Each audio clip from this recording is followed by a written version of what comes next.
La sorpresa no es que lo hayan hecho. La sorpresa ha sido lo receptiva que ha sido la audiencia. Hola y bienvenidos a Estado de una Nación conmigo, Eilon Levy. ¿Quién está dirigiendo la campaña de guerra de información contra Israel y Occidente y qué tan exitosa ha sido? Desde el 7 de octubre he estado defendiendo a Israel en las noticias desde las trincheras, y por eso quería alejarme y hablar con un extraño que, sin embargo, ha sido absorbido por la guerra de información contra Israel. Warren Kinsella, experimentado operador político del Partido Liberal Canadiense, autor de una docena de libros, periodista, trabaja en un nuevo libro, La mano oculta, sobre la guerra de información contra Israel y Occidente. Está aquí en Israel y se une a mí ahora en el estudio. Warren, ¿cómo estás? Genial, gracias por tenerme. Supongo que, primero lo primero, felicitaciones por la victoria del Partido Liberal en Canadá. Ahora mantengo una posición de neutralidad estudiada. Como columnista de periódico en Canadá no puedo tomar partido, pero sí fue, creo, otro gobierno reelegido. Como consecuencia del efecto Trump. Realmente asombroso. Quiero decir, Pierre Poilievre tenía una ventaja tan amplia. Contra todo pronóstico, el Partido Liberal logró una cuarta victoria. ¿Cómo lo hicieron? A principios de año, el Partido Conservador, liderado por Pierre Poilievre, llevaba la delantera por casi 30 puntos. Solo era cuestión de cuán grande sería su victoria. Podría haber sido la mayoría parlamentaria más grande en la historia de Canadá. Y luego sucedieron un par de cosas dramáticas en el mes de enero. Justin Trudeau se fue después de 10 años como líder liberal y llegó Donald Trump. Y Trump comenzó a hacer algo que no había hecho en su primer mandato, que fue afirmar algún tipo de dominio sobre Canadá. Al principio pensamos que estaba bromeando y hablando de nosotros como el 51º estado, burlándose de nuestro liderazgo, líderes liberales y conservadores por igual, y diciendo las cosas más extraordinarias sobre nosotros y disminuyendo nuestro papel a nivel internacional.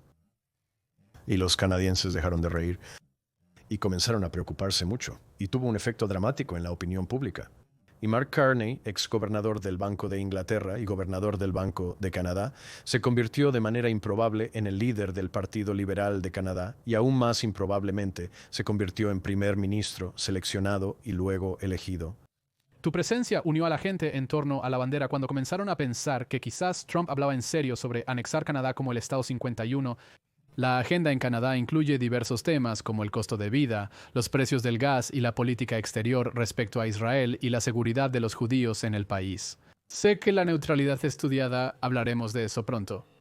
Los resultados electorales han causado mucha preocupación entre la comunidad judía canadiense debido a cómo ven que el Partido Liberal ha ignorado o quizás incluso fomentado parte de la hostilidad hacia Israel y, por extensión, la comunidad judía. Me gustaría discutir cómo esta guerra de información contra Israel se relaciona con el contexto canadiense. Pero primero que nada, mira, hay una enorme guerra de información que se está llevando a cabo contra Israel y contra Occidente en general. Hablaremos de eso. Es una guerra de información para demonizar al Estado judío, que no comenzó el 7 de octubre. Desde hace mucho ha habido intentos de deslegitimar a Israel como Estado, no solo de criticar sus políticas en alguna guerra. Quería un momento para hablar contigo sobre cómo se conectan esos puntos. Pero antes de eso, ¿cuándo te diste cuenta por primera vez de que los puntos están conectados, que esto es, como lo llamas en tu libro, una campaña? En la tercera semana de octubre, como asistente especial de un primer ministro, el primer ministro Jean Chrétien, mi experiencia ha sido y he dirigido muchas campañas para políticos canadienses, estadounidenses e israelíes. Cuando haces este trabajo empiezas a reconocer las señales y para el tercer fin de semana de octubre empecé a notar que estaban sucediendo cosas extraordinarias alrededor del mundo. Sabes, antes de que Israel incluso comenzara su incursión terrestre en Gaza, 2.500 protestas alrededor del mundo usaban mensajes que parecían segmentados, parecían haber sido el producto de grupos de enfoque, carteles profesionalmente renderizados, organizadores que parecían estar pagados y resultó que sí lo estaban. Algunos manifestantes que estaban siendo pagados, era una campaña. Hablé con algunas otras personas que conocía en la política canadiense y estadounidense y dije, sabes, esto parece una campaña. Dijeron absolutamente, esta es una campaña con mucho dinero detrás de ella, y así comencé a investigar más a fondo como columnista de periódicos y luego como autor, y descubrí que, de hecho, había personas que estaban siendo pagadas para asistir a las protestas. Había personas que recibían sumas generosas para organizar el transporte de las personas, comida, bebida, la representación legal de las personas en caso de que fueran arrestadas en una protesta. Estaban sucediendo cosas extraordinarias y muy pocos periodistas le estaban prestando atención. Entonces, ¿quién lo está coordinando? Si lo estás observando, si tu analogía en mí es que es una campaña, creo que el gerente de la campaña es Irán y no sería una sorpresa para nadie aquí en Israel escuchar que Irán es detrás de todo tipo de eventos que no son útiles para el Estado de Israel, pero también para la democracia occidental. No es sorpresa que Hamás y los otros representantes de Irán estén actuando en esta campaña que ha sido diseñada y concebida por Irán. Pero la sorpresa fue cuán efectiva fue esta campaña en la democracia occidental. Así que en Canadá, lamentablemente en los Estados Unidos y en Europa, los jóvenes en particular, así que la generación Z de 18 a 24 años, los millennials de 25 a 38 años, lo estábamos viendo en la investigación de opinión pública porque tú sabes que cuando estás en una campaña o eres periodista, como sabes, tu obligación es decir la verdad a tus lectores o a tus oyentes. Así que comencé a buscar en la investigación de opinión pública y mostraba una cantidad extraordinaria de interés entre la generación Z en particular, pero también en menor medida entre los millennials. Y sabes, estoy hablando de cosas como que apoyo a Hamas. Apoyo el objetivo de los judíos canadienses. Creo que Israel necesita ser borrado del mapa. Como puntos de vista odiosamente antisemitas, siendo adoptados por amplios sectores de jóvenes. Y ya sabes, fue extraordinario porque si miras la investigación retrospectiva, como sabes, la Liga Antidifamación en los Estados Unidos, principalmente en los Estados Unidos, durante unos 60 años ha estado siguiendo la opinión pública sobre el prejuicio. Así que las expresiones de eso son el racismo y el antisemitismo y siempre han estado moviéndose en conformidad. Oponerse al racismo implicaba oponerse al antisemitismo. Y hace aproximadamente una década, tal vez menos de una década, los jóvenes comenzaron a alejarse y aunque profesaban seguir preocupados por el racismo, cada vez les preocupaba menos el antisemitismo. Mi opinión es que Irán y sus representantes vieron este movimiento en la opinión pública y decidieron aprovecharlo. Fueron asistidos por la pandemia en un punto donde, ya sabes, los jóvenes estaban perdiendo sus ceremonias de convocatoria y sus ceremonias de graduación y se estaban mudando a este mundo en línea y de alguna manera aislados de la realidad. Irán, Rusia, China y otras entidades se aprovecharon de eso. Y por lo tanto es algo que ha estado en marcha durante mucho tiempo, ¿no? Y como digo, nadie en Israel se va a sorprender por eso. La sorpresa es el grado de éxito que han logrado en la democracia occidental. Quiero entender las razones detrás de su gran éxito y su significado. Pero primero que nada, debo insistir, ¿qué evidencia tienes de que Irán está detrás de esto? Existe un fenómeno psicológico donde a menudo percibimos patrones inexistentes. Y quizás es tentador creer que en realidad muchas protestas espontáneas están conectadas por una mano invisible que las guía cuando en realidad no es así. Entonces, quiero decir, ¿qué evidencia sólida tenemos de que Irán ha jugado? ¿Tienen un papel serio más allá de financiar protestas esporádicas? Este es un movimiento global. De hecho, como abogado con experiencia en derecho penal, puedo afirmar que la mejor prueba de la fiscalía en cualquier delito es una confesión. E Irán, en el punto donde las protestas en Columbia y McGill y Universidad de California en Los Ángeles y Oxford y otros lugares se estaban volviendo cada vez más pronunciadas, había pasado de estar en contra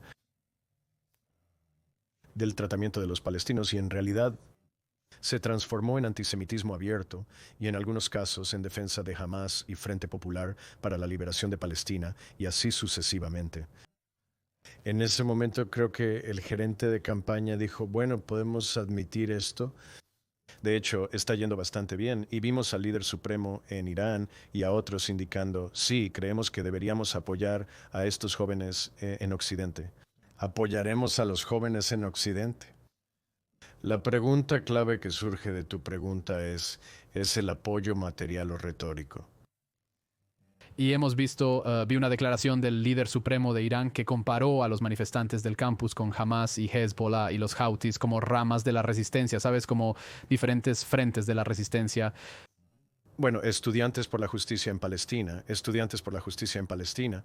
que dirigieron cada campamento en cada universidad en Canadá y en los Estados Unidos el verano pasado, sabes, se consideran el brazo de relaciones públicas de Hamas en América del Norte. No sabemos de dónde obtienen su dinero, no hacen ninguna divulgación pública. No sabemos quién trabaja para ellos. ¿Estás afirmando que las finanzas de estas organizaciones son totalmente opacas y que nadie ha podido rastrear el origen de los fondos? Hemos podido, personas como yo, periodistas como yo, hemos podido rastrear el dinero que han recibido. El gran problema en Canadá y los Estados Unidos son las organizaciones sin fines de lucro, las organizaciones no gubernamentales y las caridades. Y por lo tanto, el grado de supervisión regulatoria que reciben esas organizaciones en Canadá y los Estados Unidos, y hasta cierto punto en Gran Bretaña, es insuficiente, por decirlo menos. Entonces lo que está sucediendo es que habrá una organización como Westchester en los Estados Unidos o incluso Samadun en Canadá que actúan como un conducto. Entonces, si donas a ellos, están moviendo fondos, a veces hacia el Medio Oriente, pero a menudo a estas organizaciones subordinadas para pagar la representación legal, para pagar la señalización, lo que sea. Y se ha convertido, ya sabes, en los Estados Unidos de América. Hay 1.500 de tales organizaciones y no todas lo hacen de manera voluntaria. No todos actúan por pura bondad. Ahora tenemos evidencia de que, de hecho, se está pagando a las personas para presentarse, organizar y participar en estas protestas anti-Israel, antisemitas. ¿Hay evidencia contundente que lo vincule con Irán además de su confesión? Porque una confesión para algunos podría ser alardear para otros, y a veces la gente se atribuye méritos por cosas de las que no son responsables. Aún no hemos recibido un memorándum. Había uno que estaba circulando. La acción de protesta más grande, como la llamaron, que tuvo lugar a nivel mundial fue el 15 de abril del año pasado. Y eso fue para cerrar el capitalismo, lo cual es interesante porque testifica la conexión entre las fuerzas anti-Israel, antisemitas, pero también algo así como la extrema izquierda. Así se ha formado una alianza impía allí. Y cerraron negocios, oficinas gubernamentales, principales arterias de transporte en toda la democracia occidental. En esa instancia, los disidentes iraníes presentaron un documento que afirmaban ser un documento de planificación del cuerpo de la Guardia Revolucionaria Islámica que decía: esto es lo que va a pasar, chicos y chicas, y así es como lo vamos a hacer. No he podido convencerme como periodista de que ese documento sea auténtico. Creo que existe algún tipo de documentación de planificación por ahí. Nadie lo ha tenido en sus manos todavía. Señalaste a Irán, pero me pregunto si podríamos realmente desglosar el papel de Qatar, porque Qatar ha sido en los últimos años el mayor donante a las universidades americanas. Ha donado, ¿qué? $6.300 millones comprando influencia en las universidades americanas. Casi un tercio de esos 2.000 millones fue en los últimos 4 años solamente. ¿Qué está tramando Qatar y cuán efectiva ha sido esa compra de influencia entre las instituciones de élite estadounidenses, los think tanks, las universidades? Es maravilloso apoyar la educación postsecundaria. Todos deberían hacerlo. Y necesitamos mejores instituciones educativas. No estoy seguro de querer ¿Regímenes despóticos? apoyándolo. Porque siempre viene con una petición. Lo hizo con Carnegie Mellon en Filadelfia. Esta es una universidad de la Ivy League con una reputación histórica. Y recibieron millones y millones de Qatar durante más de una década. No lo divulgaron, a pesar de estar obligados por ley en los Estados Unidos de América a revelar los fondos que reciben de entidades extranjeras. Ellos, Harvard y Columbia, no lo hicieron. En el caso de Carnegie Mellon, lo interesante es que si hicieras una correlación o una extrapolación entre el dinero que reciben y la explosión de antisemitismo en esa universidad, simplemente avanzan en paralelo. Sí, creo que existe una causalidad que los vincula. ¿Cómo? Explica el mecanismo. Financiamiento de fundaciones dentro de las universidades, financiamiento de profesorados dentro de estas universidades. Y, sabes, creo que hubo una persona con la que hablé, su nombre es Gary Wexler, no sé si alguna vez has hablado con él, es estadounidense, trabajó para una organización no gubernamental israelí hace unos 30 años y habló con un palestino que le dijo, hemos aprendido de ti, hemos aprendido de los judíos, vamos a establecer fundaciones, vamos a establecer think tanks, vamos a crear nuestros propios medios. Esto es como en los días que precedieron a Internet. Vamos a crear nuestra propia información y nexo académico sobre el cual vamos a construir esta historia. Ya no solo vamos a reaccionar, vamos a ser proactivos. Y es precisamente lo que han hecho. Y, sabes, ese es mi punto. La sorpresa no es que lo hayan hecho. La sorpresa me ha sido como... Receptiva ha sido la audiencia. ¿Y por qué ha sido tan receptiva la audiencia? Porque sabes que puedo tomar miles de millones de dólares, intentar organizar protestas a favor de Israel en los Estados Unidos. Probablemente no funcionaría bien. Las campañas solo funcionan. Y sabes que esto es un operador político experimentado. Solo funcionan si estás presionando los botones correctos entre tu comunidad. No puedes simplemente derramar dinero y hacer que la gente salte a la acción. Entonces, ¿cuál es esa debilidad, esa vulnerabilidad que Qatar, Irán, quien sea, ha estado explotando? Descubriendo que de repente aterrizaron en terreno fértil para librar esta guerra de información contra Israel. Es la respuesta. Corte, había un operativo demócrata llamado Tony Schwartz, que hizo una de las campañas publicitarias más famosas en la historia política, y hablé con él al respecto, y él dijo que en cada individuo, y en cada votante, y en cada consumidor, hay un conjunto de valores, ya sabes, y los valores se definen como este tipo de cosas inefables de la vida.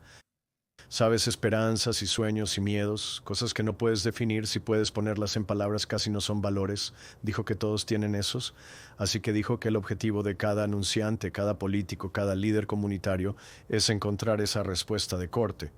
Y así en este caso con los jóvenes en el oeste, en América del Norte y Europa, ha sido este tema anti-Israel. Y entonces lo que he intentado es examinar por qué. Debido a esa divergencia que tuvo lugar, que la IADL encontró, es su preocupación constante por el racismo, pero su preocupación por el antisemitismo disminuyó. Voy a ser un niño molesto. ¿Pero por qué? ¿Por qué? Porque consideran este lugar en el que tú y yo estamos como un apartheid fascista. Estado. ¿Pero por qué? Porque si ya consideran a Israel como un estado fascista de apartheid, significa que alguien ya ha tenido mucho éxito en la guerra de información y en adoctrinarlos, así que llevémoslo a la fuente. ¿Cómo sucedió esto que tantos? No se trata solo de la causa próxima. Alguien organizó una protesta en los últimos 2 años. Esto no se trata de los últimos 2 años. ¿Qué pasó en Occidente que perdimos a toda una generación que fue vendida a una mentira vil en apoyo de algunos horribles regímenes islamistas? ¿Cómo sucedió eso? 2 razones. Yo diría. Así que hubo esta divergencia en la opinión pública donde empezaron a creer que al oponerse a Israel se estaban oponiendo al racismo. Era un sistema de apartheid similar al de Sudáfrica. Al oponerse a Israel no se están defendiendo, sino oponiéndose al oeste, aunque pueden estar interconectados. Es al oponerse a Israel se están oponiendo al racismo, correcto, en gran medida. Y vienes aquí, sabes, cualquiera que venga aquí es este estado diverso y pluralista. Pero las 2 cosas que han sucedido, que son consecuentes para los jóvenes y todos nosotros, es el colapso económico de los medios tradicionales. No hay ninguna oficina de noticias canadiense en el Estado de Israel, ahora ninguna. En ese vacío han entrado Hamas. Hamas tenía en Gaza un equipo de 160 personas generando contenido en redes sociales, que es la otra parte de la historia, es el crecimiento de las redes sociales dentro de la organización de los malos. Y digo esto como alguien que ama a Israel y ama al pueblo israelí. Israel es malo relatando su propia historia. Por eso tipos como tú son importantes. Por eso me acerqué a ti para mi libro. Israel tiene una historia que contar que es completamente diferente al prejuicio que se ha desarrollado a lo largo de la democracia occidental. Pero cuando ya no tienes más organizaciones de noticias aquí documentando esa historia, cuando tienes una empresa de redes sociales muy capaz siendo desarrollada por monstruos con forma de hombres, entonces vas a empezar a perder la guerra de la comunicación, la guerra de la información, como tú lo has dicho tantas veces. Y eso es lo que creo. Creo que Israel finalmente prevalecerá militarmente, pero está recibiendo una paliza en el frente de la guerra de la información. El problema no radica tanto en los medios tradicionales, sino en que los grupos terroristas los eluden y son muy hábiles en propaganda, logrando llegar a un público amplio. La mentalidad occidental percibe que enfrentarse a Israel significa enfrentarse al racismo. Si esta percepción ya está arraigada, significa que hubo una exitosa guerra de información librada hace muchas décadas. ¿Cómo llegaron las personas en Canadá a ver que enfrentarse a Israel es enfrentarse al racismo en lugar de defender, ya sabes, la única minoría en el Medio Oriente que pudo formar su propio Estado a partir de los escombros del Imperio Otomano? Esa es la forma de enfrentarse al racismo, que están tomando el lado del país, fundado por sobrevivientes del Holocausto y judíos expulsados de países árabes. Esa es la forma de enfrentarse al racismo. Y es el país donde si eres gay, estás seguro, y eso no es cierto, en ninguno de los países circundantes, si eres alguien que cree que la democracia es el intercambio vigoroso de opiniones. Es el único lugar donde estás seguro. sí, no hay nada más vigoroso que aquí. Pero es así, como es de nuevo, ¿no? Testifica el hecho de la campaña, ¿no? Es extraordinario que hayan tenido tanto éxito en dar a conocer su historia frente a hechos contrarios. Y entonces, sabes, lo que creo es que es una campaña que ha estado en marcha, como han dicho Gary Wexler y otros, durante 30 años, y los malos han decidido que vamos a crear nuestros propios grupos de reflexión. Vamos a tener nuestras propias fundaciones. Vamos a enfocarnos en la academia. En particular van a enfocar a Amnistía Internacional, Human Rights Watch, Oxfam y Médicos Sin Fronteras, porque los jóvenes también se sienten atraídos por la persuasión de esas instituciones, sindicatos académicos, así que... Sigue. Así que, básicamente, una generación que irónicamente afirma ser la más independiente e individualista, realmente valora mucho el efecto halo de organizaciones con nombres elegantes como Save the Children o Amnistía Internacional. Claro, y aunque parezca lejano, yo también fui joven alguna vez, como todos los jóvenes. Te opones a tus padres, al gobierno, a tus maestros y así sucesivamente. Y a medida que te haces mayor, sabes, empiezas a aprender. Por supuesto que hay muchos más matices en la atmósfera de los que considerabas. Pero estos chicos han sido muy capaces, como una multinacional, como algunos de los partidos políticos profesionales, de segmentar su mensaje para un público en particular. De esta manera, si observas los estudios de opinión pública, y no pretendo desanimar a nadie. Si miras la investigación de opinión pública en las democracias occidentales, hay un apoyo abrumador para Israel en personas mayores de 40 años. Hay un apoyo abrumador a la idea de que Israel debería poder defenderse dentro de fronteras seguras, que Israel tiene un derecho a defenderse contra este culto de asesinos.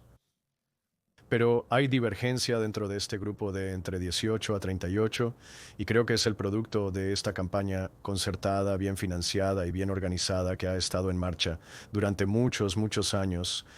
¿Crees que esa tendencia es inevitable? Estas personas simplemente se adueñarán de los puestos de poder. Y eso es todo, simplemente habrá un cambio generacional y los países occidentales van a volverse inevitablemente contra Israel. ¿O todavía hay algún margen de maniobra? Es como en cualquier campaña política, ya sabes, te diré, nunca es una sola cosa. Como señalaste al inicio del programa, ya sabes, Canadá ha tenido este gran cambio. Muchos han intentado calmarse creyendo que solo era Trump, pero no era así. En política no hay una sola cosa que te haga ganar y no hay una sola Cosa que te haga perder. Es una confluencia de factores. Así que existe, ya sabes, Israel no es particularmente bueno contando su historia.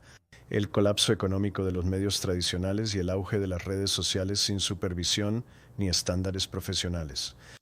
Un primer ministro ha gobernado por un periodo prolongado. Si le aconsejamos, sería momento de irse. Después de una década en política, la gente se agota de verte. Y es muy impopular en el oeste, así que es precisamente la persona equivocada para abogar por Israel en inglés alrededor del mundo. Hay una serie de factores en juego aquí. Lo aterrador es la cantidad de jóvenes que han comprado lo que es un odio sin barnizar. Y sabes, no va a ser una solución que podamos hacer en un fin de semana. Nos tomó 20 años llegar aquí, quizás nos tome el mismo tiempo salir de esta situación. ¿Qué pasos prácticos propones? Si ya estamos pensando en términos del lenguaje de una campaña, está claro que no puedes jugar a golpear al topo aquí. No se trata de disputar cifras de bajas o cuánta ayuda internacional ha permitido a Israel entrar a Gaza. Es una cuestión mucho más trascendental. Entonces, ¿cómo pueden Israel y sus seguidores comenzar a contraatacar? Al concluir Mano Oculta, ofrezco algunas soluciones. Entre ellas están, ya sabes, los expertos en redes sociales han obtenido miles de millones de sus plataformas y tienen un poder enorme. Con el poder viene la responsabilidad. Así que necesitan darse cuenta de que esperamos que se dediquen a promover la verdad, no las mentiras, y a cambiar la forma en que hacen negocios. Lo que significa volver al marco de la verificación de hechos y no tener un todo vale en las redes sociales, ¿verdad? Hay una tensión entre considerar que estas plataformas deben promover la verdad y el compromiso con la libertad de expresión, ya que esta última incluye el derecho a decir tonterías, haciendo cumplir sus propios términos de servicio. Eso es lo que siempre les digo, estas son sus propias reglas. Usted promulgó estas reglas. Háganlas cumplir. Así también, Earl, en la democracia occidental, en Canadá, en los Estados Unidos, es un delito cometer un delito usando una máscara y sabes que eso ha sido un elemento común en todas estas protestas odiosas alrededor de la democracia occidental, es que están usando máscaras, eso es un delito penal. Así que lo que estoy diciendo es hacer cumplir las leyes que ya están en los libros, no tenemos que crear nuevas leyes, en realidad ya las tenemos. ya lo tenemos. No necesitamos nuevas leyes de zona de burbuja, ya las tenemos en lo que respecta a las clínicas de aborto y hospitales. Necesitamos decir que ustedes, chicos, necesitan asegurarse de que alguien que va a la sinagoga a adorar cuando están en su momento más vulnerable necesita ser protegido, ya sabes. Así que eso de nuevo es algo que ya está escrito. Y luego en lo que respecta a los medios, creo que Israel y la democracia occidental necesitan una mejor cobertura de este lugar, de este país. Y solía existir, ya sabes, en el caso de Canadá. Nuestro principal emisor apoyado por el Estado es la Canadian Broadcasting Corporation. Se ha convertido en un fulcro para el contenido antisemita durante el ¿Pasado antisemita? contenido antisemita. Esa es una acusación muy grande, lo es. Y bueno, por ejemplo, tienen a alguien que es un editor, he aprendido. Escucho de periodistas allí regularmente que usa una kefiyeh en la sala de redacción. Se le permite hacer eso, pero permite que publique libelos de sangre en las redes sociales. Me puse en contacto con sus jefes, les dije, ¿qué pasa con esto? Chico, entonces, Se le permite hacer eso. Su representante en Gaza, sus ojos y oídos, para citar su propia frase, es alguien que ha promovido a Hamas.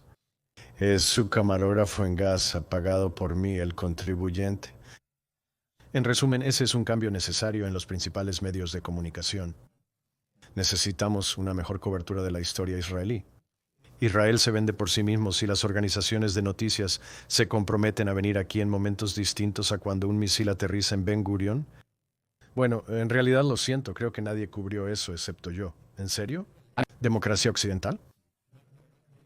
el ejército proxy de Irán en Yemen dispara un misil balístico que por un pelo evita un evento de bajas masivas dentro de la terminal del aeropuerto. Los medios canadienses no lo cubren. No. Escribí una columna sobre eso, señalando que no recibió atención alguna. Mi novia estaba en camino al aeropuerto en ese momento, y ambos estábamos hablando de lo extraordinario y valiente que son los israelíes, viviendo bajo el yugo de la muerte y la condena de forma regular. Pero el total desinterés de Occidente en esta importante historia, si eso hubiera sucedido fuera de Heathrow, si eso hubiera sucedido fuera de Pearson en Toronto, habríamos cerrado esos países, habríamos cerrado esos aeropuertos como mínimo. Entonces, claramente hay una injusticia hacia Israel y necesita haber un mejor compromiso con la cobertura aquí. Y luego, en cuanto a todas esas diferentes instituciones que enumeré, sindicatos y academia y demás, necesita haber algún tipo de autoanálisis, algún autoanálisis crítico. Y cambio. Hablas específicamente en el contexto de la guerra de información sobre la guerra de información contra Israel, que se está desarrollando en esta dinámica que en algún momento la hostilidad, la oposición al racismo y la oposición al antisemitismo se desviaron. Pero me pregunto más ampliamente si identificas alguna guerra de información contra Occidente en general y si estas campañas están conectadas o son diferentes. ¿Qué ves? Estuve en una protesta en Toronto todos los fines de semana. Están justo en el centro de Toronto, cerca de nuestro centro comercial más grande. Y fue fascinante caminar por allí, porque tenías al equipo habitual que estaban gritando consignas y cosas odiosas sobre el Estado judío, pero también tenías este grupo de socialistas internacionales y marxistas y así sucesivamente. Entonces, como indiqué anteriormente, ha habido esto, alianza impía que se ha unido y han reconocido que tienen algunos intereses compartidos. Y se han organizado juntos, y ves eso en toda América del Norte hasta cierto punto, también en el Reino Unido. Y creo que lo que ha pasado con la extrema izquierda, mi primer libro fue sobre lo que llamé una alianza impía entre diferentes organizaciones que eran antisemitas. Así que la Nación del Islam, el movimiento indioamericano, el movimiento de resistencia aria, todas estas organizaciones eran bastante diferentes. Eran separatistas raciales, pero se unieron por su odio compartido hacia Israel y fueron financiados por Libia. Así que esto es realmente una extensión de eso, pero una extensión mucho más efectiva de eso, o representación de ese modelo. ¿Sabes? Creo que eso es lo que el coronel Gaddafi estaba intentando hacer. Eso es lo que otros han intentado hacer. Creo que Irán, con la ayuda de su banquero en Qatar y así sucesivamente, lo ha logrado.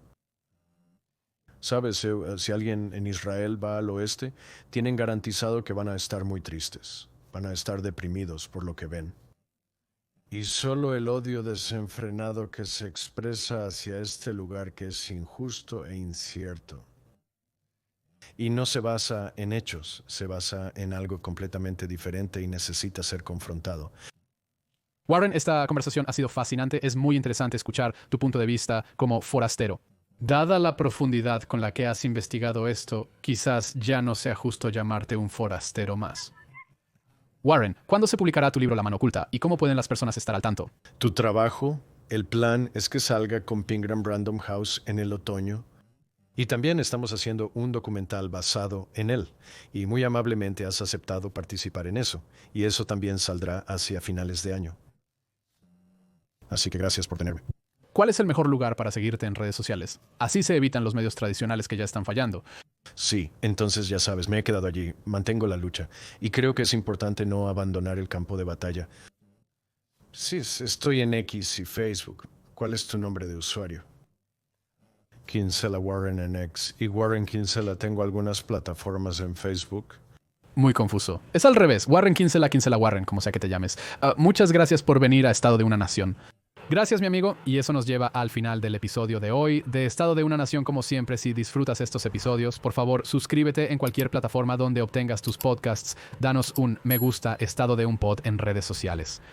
Si te interesa patrocinar algún episodio, contáctanos en las redes sociales de Estado de un Pod o directamente conmigo. Nos encantaría que patrocines un episodio de Estado de una Nación. Soy Elon Levy, gracias. Por unirte.